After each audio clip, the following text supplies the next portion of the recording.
আমরা জানি যে সার্জিস আলমকে অক্সফোর্ড ইউনিয়ন থেকে একটি আমন্ত্রণ জানানো হয়েছে, সেখানে তিনি বক্তব্য রাখবেন।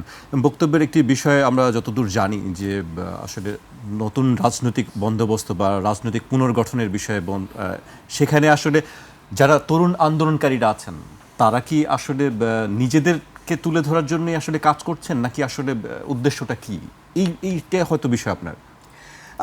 জি, বিষয়টা অনেকটা এরকমই যে আমাদের এই যে অভ্যুত্থান থেকে শুরু করে পরবর্তী যে সময় বা এই যে আন্দোলনগুলো হচ্ছে, একটা দেশের ইতিহাসের প্রেক্ষাপট পরিবর্তনকারী অনেক ঘটনা হচ্ছে। আমরা নেপালে দেখলাম এটা, সেখান থেকেও একজন অংশগ্রহণ করবেন অভ্যুত্থানের যার নেতৃত্বে ছিল।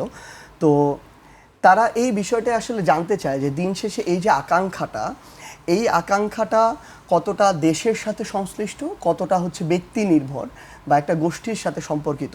তো আমরা আমাদের জায়গা থেকে ওই জিনিসটাই তুলে ধরার চেষ্টা করব যে আসলে কি আপা এটা খুব ভালোভাবে এটা বুঝবে এবং ওনার অভিজ্ঞতার জায়গা অনেক বড়, অনেক দীর্ঘ সময় তিনি সব কিছু দেখেছেন। তিনি বললেন যে 90 যখন তিনি আন্দোলনে ছিলেন, আমাদের আসলেই তো তখন জন্ম হয় নাই।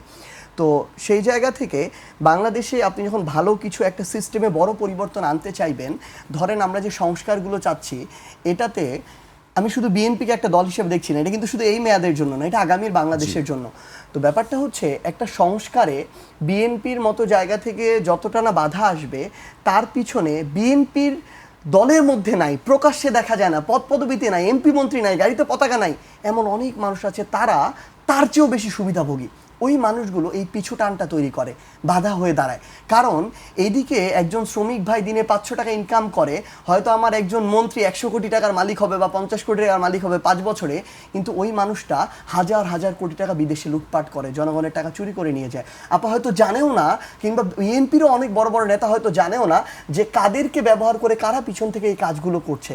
তো ব্যাপারটা হচ্ছে এই যখন আমরা জাতীয় পরিবর্তনটা চাই, বড় পরিবর্তনটা চাই, সেটা দেখে মনে হয় যে আমরা হয়তো চাচ্ছি না, কিন্তু পিছন থেকে অনেক বাধা আসে। আমরা এইটুকু বলতে পারি ইনশাআল্লাহ আমরা আমাদের জান প্রাণ দিয়ে চেষ্টা করবো, আমরা একসাথে সকল রাজনৈতিক দল মিলে একসাথে যেন আমরা আমাদের কাঙ্ক্ষিত ওই জাতীয় পরিবর্তনটা আমরা আমাদের জায়গা থেকে অর্জন করতে পারি, যেটা আমার দেশকে পুরো বিশ্বের সামনে মাথা উঁচু করে দাঁড়াতে সহায়তা করবে।